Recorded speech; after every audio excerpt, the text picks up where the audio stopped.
Hola, ¿cómo están? ¿Qué tal? Buenos días. Bienvenidos a Mesa Central Digital. Este día lunes, esperemos que se mejore la temperatura, porque la verdad fue un fin de semana terrible para quienes nos quedamos acá en la región metropolitana. Veía también gente de otros lugares del país diciendo que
en donde el gobierno dice, nosotros abrimos el espacio a la discusión, pero con una oposición que efectivamente quiere hacer mejoras, y hasta ahora dicen, no hemos tenido ninguna propuesta. De la otra vereda dicen, el gobierno jamás ha querido realmente escucharnos, y es por eso que no hemos llegado tampoco a hablar de propuestas. Vamos a revisar ese debate. Es que no, pero en definitiva yo no quiero que se produzca esa contradicción. No apoyo la idea de legislar, pero quiero conversar. Entonces, definámonos, pongámonos de acuerdo y busquemos puntos de encuentro. ¿Mantiene la idea sobre el tutelaje entonces? Lo que yo dije en su minuto guarda relación con la constatación de una realidad. Yo veo que hay diferentes tipos de oposición, algunas más dialogantes que otras, y lo importante es que si quieren actuar en conjunto, propongan una alternativa a los artículos que nosotros hemos presentado, vemos cómo los corregimos. Estamos en presencia del intento de llevar adelante con muy poca reflexión y en muy poco plazo una reforma tributaria de dimensiones, con recetas que no han funcionado en ninguna parte del mundo y que desprotegen a los sectores medios y a los sectores vulnerables. Por tanto, lo que me gustaría ver es una voluntad de diálogo de parte del presidente de la República. Ahora, si uno analiza su trayectoria como diputado, como secretario general de la UDI, él nunca formó parte de ningún acuerdo, porque le cuesta conversar, le cuesta escuchar a quienes piensan distinto, les cuesta acoger nuevas miradas. Bueno, y por eso está llevando adelante una reforma, insisto, profundamente dogmática, que ha tenido consecuencias nefastas en los países en que se han implementado las mismas ideas. Bueno, ahí están entonces.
eh, le pone fichas a Alvarado en su rol de jefe de gabinete, digamos, lo Sí, empodera, ¿no? yo creo que lo que vimos ayer en Mesa En mesa Central central, sí. es interesante cómo va a ocurrir. Porque Alvarado dio dos señales. Primero que él decide algo relevante. Vamos a negociar eventualmente con la oposición y si eso requiere más tiempo, será más tiempo. Segundo, la rebaja del 27 al 23 y la invariabilidad tributaria no son leyes divinas. Y el crédito al empleo también. Y el crédito al empleo El también. ministro Quirós se quería encadenar por eso. Exacto. No, dijo O sea, digo, el ministro Quirós en alguna cosa que leí el fin de semana decía que si eso se va, búsquense otro ministro. ya. Así que yo quiero ver cuál es la respuesta del ministro Quirós hoy día a esta flexibilidad que ha mostrado Alvarado.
un despliegue e incluso internacional. ¿Por qué? Porque Chile citó a una reunión regional a propósito del crimen organizado. Es una reunión que se va a llevar a cabo el próximo 28 de mayo y se cita a Argentina, Bolivia, Ecuador y Perú para tener ahí una manera de abordar el crimen organizado en conjunto. Así lo explica también el canciller. Esto se hace, la invitación se hace a través de Cancillería, pero la idea es conversar con autoridades de Cancillería de cada uno de estos países, pero también con los ministros a cargo de la seguridad. Vamos a revisar, de hecho, lo que decía el canciller a propósito de esta citación a conversar sobre seguridad a nivel regional. El crimen organizado es un flagelo que afecta a Latinoamérica y debemos combatirlo juntos. Esta reunión es un primer paso para fortalecer nuestras fronteras y para darle pelea unidos al delito en la región. De aquí saldremos con un plan conjunto y con tareas concretas. Debemos compartir información, coordinar acciones y fortalecer la cooperación. La clave es la unidad. Bueno, ahí está entonces el ministro, el canciller Francisco Pérez Maquena, y me había quedado algo en el tintero, pero es importante y lo vamos a revisar de todas formas. Es la declaración que hacían también desde el Frente Amplio. A propósito de esto, de este cambio de gabinete, de lo que genera, de la expectativa que hay también, sobre todo en materia de seguridad. Muchos dicen, por supuesto, que ahora se debe enreglar ese rumbo, y todavía desde la oposición dicen no conocemos o no tenemos una realidad del plan que había, si existía o no durante el fin de semana en los programas ahí también de conversación. Seguía siendo esa una pregunta, ¿hay o no hay plan? Se ha dicho también que durante esta jornada se iba a adelantar un poco de la ruta de trabajo del ministro Arrau en esa materia. Se esperan también iniciativas que llamen la atención durante la cuenta pública, y que ya para el 2 de junio también deberían haber unas presentaciones oficiales en el Congreso en materia de seguridad. Pero vamos a revisar lo que decían desde el Frente Amplio a propósito de este gabinete 2.0 y el enfoque en seguridad. Que iban a gobernar desde el día 1 después de las elecciones. En cambio, lo único que ha habido es descoordinación, desorganización, improvisación y poca transparencia, que además se ve fuertemente reflejada en regiones. Esperamos que este cambio de gabinete, que además es un signo de un problema más profundo, que es que el presidente José Antonio Kast y el Partido Republicano no tienen una hoja de ruta clara para poder gobernar el país, pero que hoy día está la oportunidad de que abrirse a la oposición a conversar y no pasar la planadora ideológica sobre una ciudadanía que lo que espera son resultados de problemas urgentes, como en salud, como en seguridad, y no gustos ideológicos como la reforma tributaria que acaban de impulsar. Esperamos con ello además que se reconozca que efectivamente no se estaba preparado para gobernar desde el día 1, y eso que permita poder construir un Chile donde finalmente no se pase por encima de otro.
dijo que él pensaba, después de esta experiencia, que las armas eran la única forma de defenderse porque los carabineros no daban abasto, pero además porque el nuevo ministro de Seguridad, cuando era convencional constituyente, promovió una indicación al texto constitucional que establecía como derecho constitucional la posibilidad de tener armas para que las personas se pudieran defender.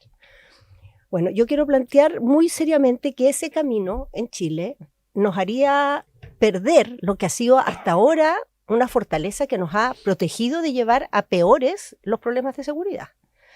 En Chile no hay una presencia de armas, digamos, en el contexto internacional particularmente alta. La crisis de seguridad de los últimos años no ha generado un incremento en la compra de armas, incluso han disminuido la compra de armas. Y si buscamos como estrategia de seguridad, o peor aún, para salir rápido a responder a la presión por un plan de seguridad, en que vamos a flexibilizar los criterios para tener armas, en que vamos a bajar las exigencias, en que vamos a bajar los niveles de fiscalización. En los últimos años se ha más que triplicado la fiscalización de armas y ha bajado la presencia de armas en los delitos. Fíjate que en los delitos, de las armas que se incautan en el proceso de un delito, el 45% de las armas que se ocupan para cometer delitos en origen fueron armas legales. Casi la mitad partieron siendo armas legales y terminan en manos de delincuentes o porque las roban, o porque se pierden, o porque la gente las compra legalmente pero en realidad las arrienda para cometer delitos. Hay distintas maneras por las que eso pasa. Entonces mi joyita es: no pisemos el palito, no abramos el camino para que en Chile proliferen las armas, no pensemos que estamos más seguros si tenemos armas. Es verdad que en este caso el exministro Aróstica se pudo proteger, probablemente porque enfrentó a niños. Si hubiera enfrentado a delincuentes, digamos, más avesados, con más entrenamiento, con más experiencia, siempre el delincuente sabe mejor manejar armas que el ciudadano que tiene una para protegerse. Ahí escuchábamos entonces el análisis de la ex ministra Carolina Toa, miembro también entonces de nuestros columnistas. Y vamos a saludar a nuestro auspiciador cuando son las 11:29 de este día lunes 25. Que el banco no detenga a tu empresa. Con Coihue puedes cobrar y pagar a otros países en minutos 24/7 y de forma segura. Entra a coihue.com, koywe.com, Coihue, como lo ven ahí en la pantalla. Muchas gracias por estar con nosotros. Vamos a la pausa y volvemos con más.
La gran mayoría también de carácter administrativo, 97 por vía judicial y 487 migrantes irregulares han salido entonces hasta la fecha en este 2026, para contrastar, ¿no?, la diferencia entre el 2025 y el 2026. Vamos a revisar lo que decía el subsecretario del Interior en torno a esta medida, lo que decía también el director del Servicio Migratorio, Frank Sauerbach.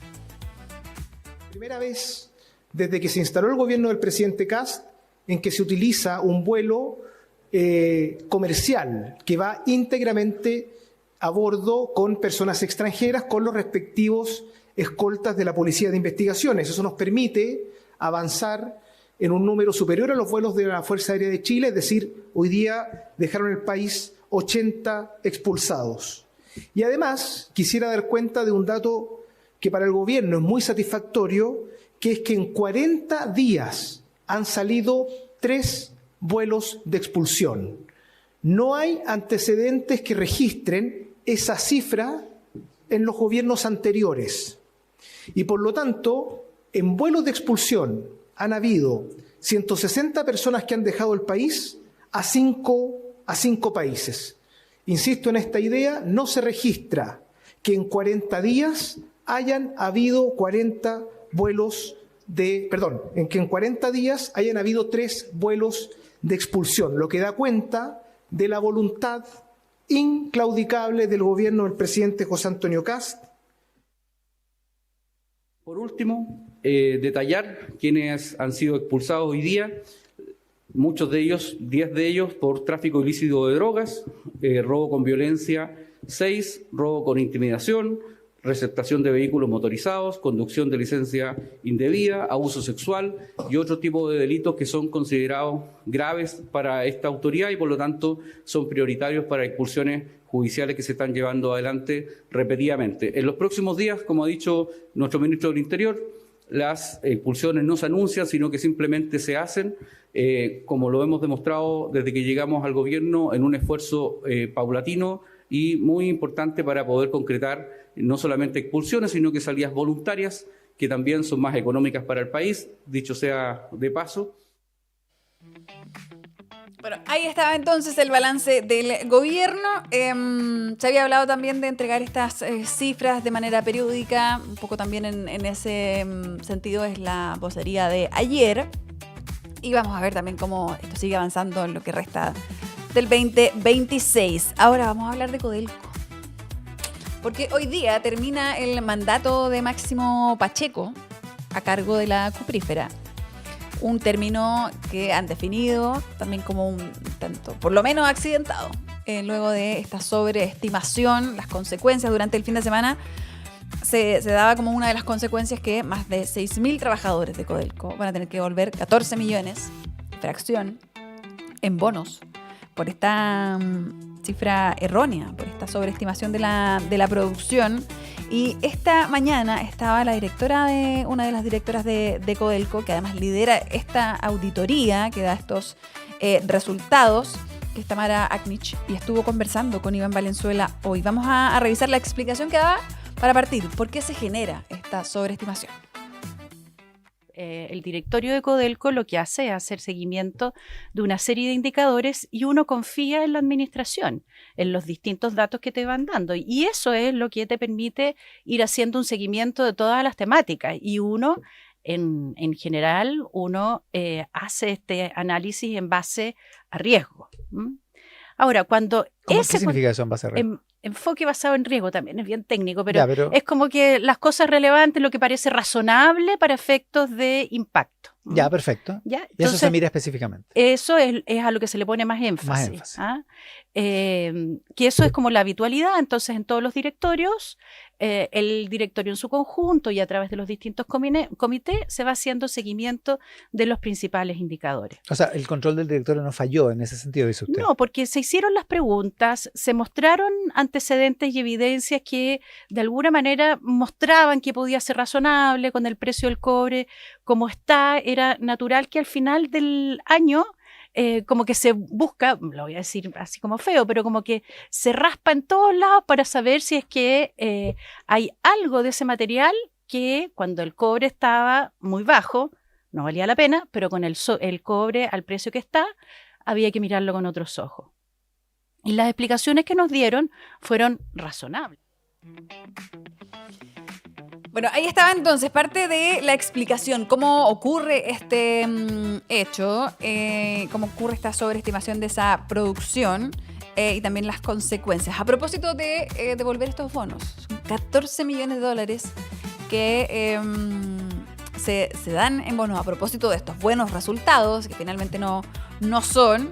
Y vamos a escuchar la explicación, porque decía, sin ánimo, decía la directora de Codelco, sin ánimo de decir que esto no es relevante, porque son 14 millones de dólares, mucho dinero, apuntaba igual a poner en perspectiva, entendiendo los niveles de Codelco, lo gigante que es. Y en ese punto ella decía entonces que tampoco es tanto dinero si comparamos con todos los números que se mueven. Puede ser polémica también esa visión. Escuchemos lo que decía.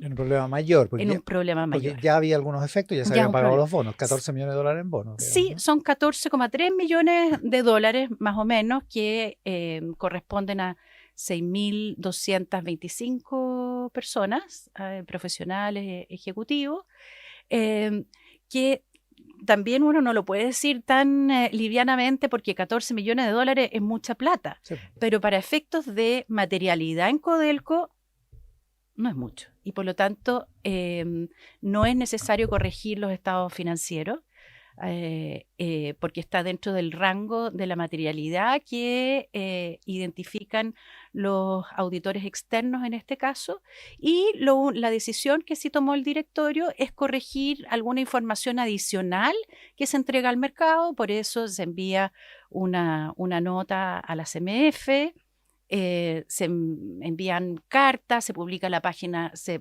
modifica la página web, y si es que uno lo mira en términos como de impacto, uno puede ver que los bonos, por ejemplo, el mercado a nivel internacional no ha tenido mayor efecto. Pero es natural que acá en Chile, por tratarse de la empresa estratégica número 1, provoque conmoción, y de eso nosotros somos muy conscientes.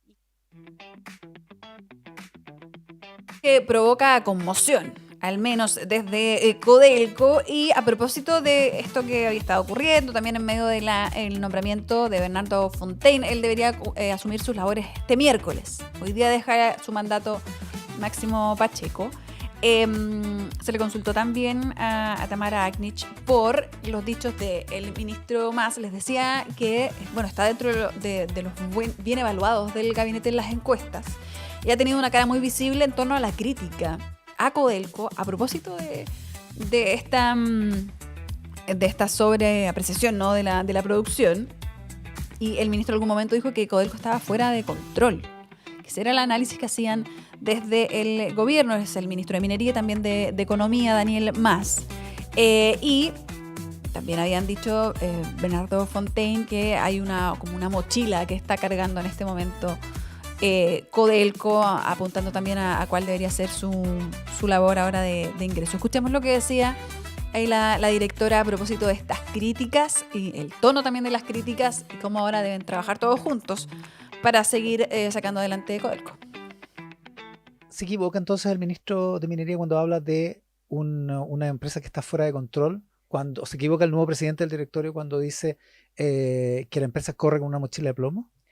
Creo que no me gustaría calificar los dichos del ministro. Evidentemente, uno cuando tiene observación de algún fenómeno puede tener opiniones distintas. Y son,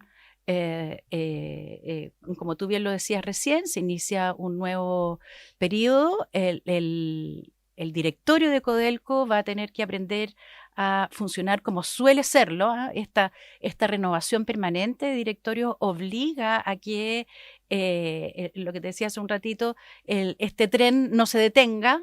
Hay que subirse al carro andando, y tenemos que seguir jugando como equipo, como lo hemos hecho siempre. Esa es la fortaleza que nos dejó la modificación de la ley el año 2010, cuando Chile fue invitado a participar de la OCDE y por lo tanto este estándar de gobierno corporativo cumple con también esos estándares internacionales que la propia OCDE nos exigió para darnos como el ticket de ingreso. O sea, a diferencia de lo que dice el ministro, ese estándar de gobierno corporativo le da transparencia y le da orden a la administración de Codelco. Lo que no obsta a que puedan existir dudas. Ahí estaba entonces el análisis, la conversación completa con Tamara Aknich está en nuestro Spotify y está también, por supuesto, en nuestro sitio web en tltcradio.cl. Y cambiamos de tema, vamos a hablar del Papa. Del Papa León XIV. En realidad, de su encíclica, su primera encíclica, Magnificat Humanitas. Así se llama. Y es entonces para hablar de la inteligencia artificial, un tema que está muy en boga. De hecho, hoy día venía una carta en el Mercurio, que estaba bien interesante porque hablaba precisamente también lo que dice el Papa, con básico, explicado muy en simple, porque esto es extenso y de hecho va a dar para análisis, yo creo que para toda la semana, sin duda. Es que la tecnología en sí, dice el Papa, no es neutra. Entonces, que la IA sirva a la humanidad y no al poder de algunos pocos. Ese es el mensaje un poco muy en simple que hay detrás. Pero esta carta en el Mercurio, por ejemplo, hablaba de cómo en la banca se daba cuenta de unos 20.000 despidos, por ejemplo, a esto en Estados Unidos, no en Chile, pero dan cuenta de despidos por la automatización de los procedimientos en años en que han sido particularmente buenos para esta industria. Se decían cómo se explica y quién absorbe también este golpe. Si las cosas van bien, ¿por qué despedir a tanta gente en pos de, claro, automatizar sistemas, de que las máquinas hagan el trabajo que están haciendo las personas? Entonces está interesante esa carta en el Mercurio y tiene relación entonces con lo que analiza también el Papa y María José Naudón. Esta mañana su joyita era a propósito de esta encíclica y encontró varios paralelismos que son interesantes de revisar en torno al mensaje que busca dar la Iglesia en materia de inteligencia artificial. Fíjese que el Papa firmó esta encíclica el 15 de mayo, que es la misma fecha que en 1891 se firmó la Rerum Novarum. El Papa se llama León, el Papa que firmó la Rerum Novarum también se llama León. Por tanto, hay un espejeo evidente. La Rerum Novarum fue la que puso sobre la mesa la discusión de la dignidad de las personas frente a la revolución industrial. La Magnificat Humanitas pone el tema de la dignidad humana frente a la inteligencia artificial. Y por lo tanto, hay ahí, creo, una visión, ¿no es cierto?, de la Iglesia que no es contraria al progreso tecnológico, por supuesto que no, pero que entiende que el progreso, ya sea industrial como fue la revolución industrial, o ya sea tecnológico como es hoy día, tiene que estar al servicio del ser humano. Segunda cosa muy interesante, por primera vez en la historia de la Iglesia, yo no vi ninguno, a lo mejor me estoy exagerando el asunto, pero creo que es importante, el Papa presenta su encíclica. En general el Papa entrega la encíclica y el que hace son otros miembros, digamos, de la Iglesia los que presentan su contenido. Aquí el Papa organiza algo así como un seminario, no es exactamente eso, pero algo así. Se llama seminarium. Claro, seminarium, exactamente, en latín. Pero lo interesante... ¿Cómo no? Claro. Pero lo interesante es que el otro ponente, uno es el Papa, y el otro es Christopher Olah de Anthropic. Entonces, no es una presentación de una iglesia que mira la inteligencia artificial desligada de la tecnología o desligada, digamos, de su desafío, sino que al contrario, pone, ¿y por qué Anthropic? Porque Anthropic ha sido, ¿no es cierto?, una empresa que ha tenido particular cuidado en los límites de la inteligencia artificial. Acuérdense que en febrero tuvo una discusión incluso bien importante con el gobierno de Estados Unidos. Con el Pentágono. Con el Pentágono. Entonces, ¿qué es lo que quiero decir como joyita? Creo que la irrupción de la tecnología y la inteligencia artificial va a traer, y ha traído evidentemente, discusiones éticas, que no perder que siempre la dignidad humana debe estar al centro, y creo que a partir de la lectura de la encíclica, que me preguntaba la Cona si ya me la había leído, por supuesto que no me la he leído todavía, no, pero pueden salir, exactamente, nunca tanto, nunca tan eficiente, pero creo que van a poder salir discusiones que son fundamentales de responsabilidad para los estados, para los ciudadanos, para la empresa, para la tecnología, que obviamente van a estar en nuestra discusión cotidiana. Bueno, ahí estaba la joyita de María José Naudón, además en algo inédito. Durante los últimos días estaban muy en sintonía, ambas en sus joyitas, tanto en la que veíamos al inicio de Carolina Tovar respecto de ojo con lo peligroso que puede ser comenzar a mirar las armas como solución al problema de seguridad, y también respecto de la inteligencia artificial como herramienta para la raza humana, no al revés. Estaban las dos muy de acuerdo en esas visiones. Completa la conversación de ellas también está en nuestro Spotify, en nuestro sitio web, y también extractos en nuestras redes. Vamos a la pausa y volvemos con más Mesa Central Digital.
¿Tú cómo vas? Un poco dolida, lo que estábamos conversando, que damos vuelta, empezamos por el dolor. No sé, como quieras tú. No, yo le voy a hacer caso al va. líder espiritual Diego Valdés.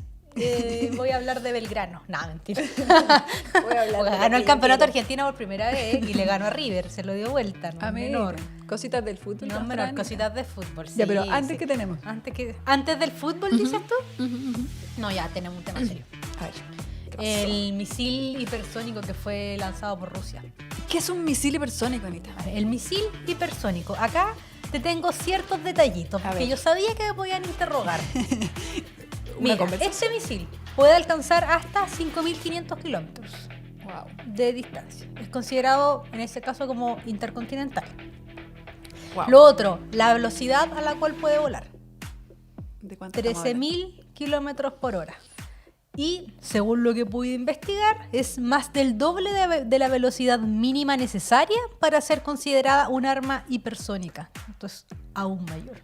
O sea, es un despliegue de mucha Sí. fuerza y capacidades que No, hace Rusia. Y tecnología y todo. O sea, y esto lo que hace especial al proyectil es una característica que es reservada para los misiles balísticos intercontinentales, como te decía. Y lo otro que tiene esto es que en la parte frontal del misil tiene hasta 6 módulos con explosivos que tienen capacidad de impactar sobre distintos objetivos. Wow. No, es grande. Bueno, el nivel de destrucción está ahí No, evidente es, en las imágenes. no, es evidente. Y lo otro, por ejemplo, que esta no es la primera vez que se lanza. Rusia a Ucrania es la tercera vez. Bueno, por eso también la tensión a nivel de toda Europa a propósito del uso de este armamento. Como a propósito de lo que tú mencionabas de la velocidad, por ejemplo, un avión comercial vuela entre 800 y 950 kilómetros por hora. Una tortuga. O sea, al lado claro. de este misil. No, terrible. Muy impresionante. Como te digo, es la tercera vez. La primera vez se ocupó en noviembre de 2024 en una zona industrial de Ucrania. Y como era la primera vez en la historia que se utilizaba este tipo de arma, Vladimir Putin envió un mensaje televisivo a la nación, a Rusia, comentando esta situación. Y este ya se lanzó por tercera vez el domingo en la madrugada, que fue que comenzaron todo esto, y fue, en realidad, no fue solamente este misil. Fueron más de 600 drones y 90 misiles que golpearon la capital de Ucrania en la madrugada de este domingo. Y ahora, ¿a dónde se dirige este misil supersónico? Porque veíamos ahí como viviendas. Es hipersónico. Hipersónico. Atacó distintos lugares. Por ejemplo, el ataque causó al menos 4 muertos y 100 heridos en todo el país. Y dentro de los lugares que se vieron afectados también estuvieron residencias, como se puede ver ahí, así como que cayó en la ciudad. Claro. Y también en otras zonas donde también podían causar daño, como zonas militares y partes así. Pero sí, por ejemplo, 30 edificios sufrieron daño o fueron destruidos, aseguró el presidente de Ucrania, Volodymyr Zelensky. Y aparte de eso, también fueron como zonas bien icónicas de la capital de Kiev. Por ejemplo, el Museo Nacional de Arte de Ucrania, que colinda con la icónica plaza Maidán, sufrió daños. También el Museo sobre la catástrofe de Chernobyl, en el barrio Podil, también quedó parcialmente destruido por este último ataque que lanzó Rusia. Claro, es un golpe ahí como duro también a los símbolos de ucranianos y también ahora, o sea, estamos hablando de 30 edificios. Por suerte, la cifra de fallecidos, o sea, son 4, baja. pero me imagino que también esto responde a que hay que entrar a esas zonas y revisar. O sea, todavía eso puede ir cambiando. Y la cantidad de heridos igual es alta. Y también, por ejemplo, el alcalde de la ciudad señalaba que muchos de los ciudadanos se fueron a esconder al metro, como que de alguna u otra forma tienen como ciertas capacidades de reacción.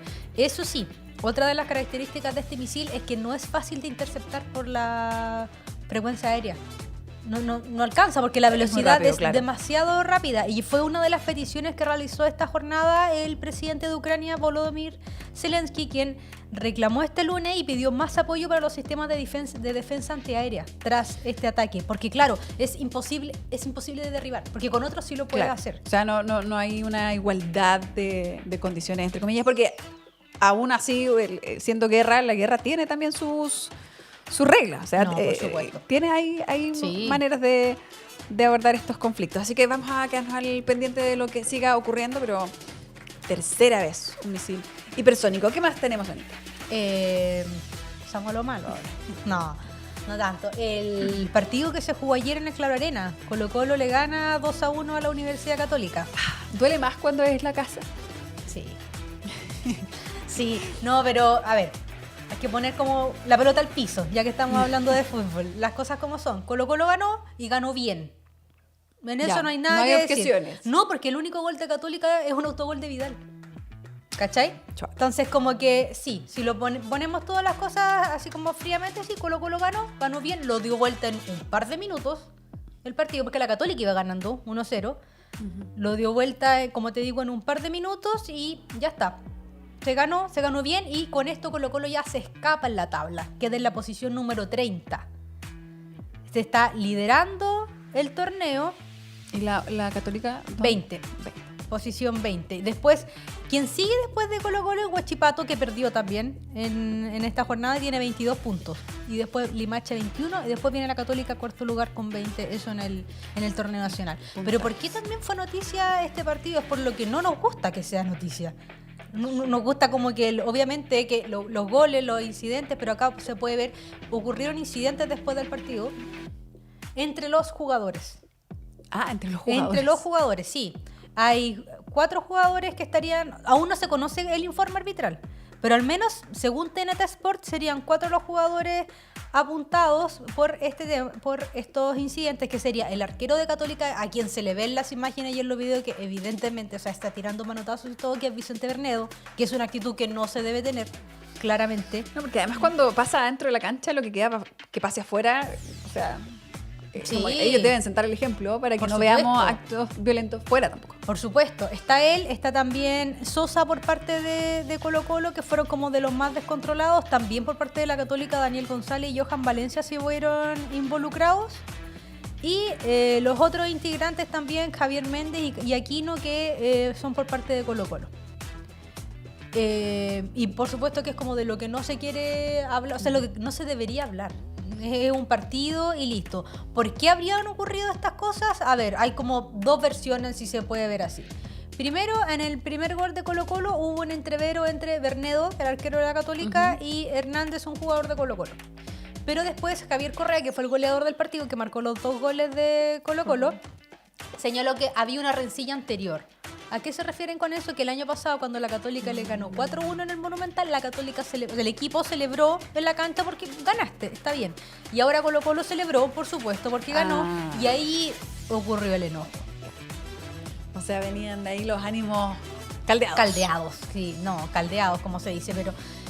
Bueno, y acá me imagino que también para quienes están a cargo de la seguridad de estos eventos tiene que haber sido tenso porque no hay rejas en el estadio. No, Entonces, no hay rejas, pero ahora sí el comportamiento de la hinchada fue totalmente distinto al comportamiento de los jugadores, y también porque es un tema que se ve mal, esto se ve mal de todos lados, donde ocurra, no debe ocurrir.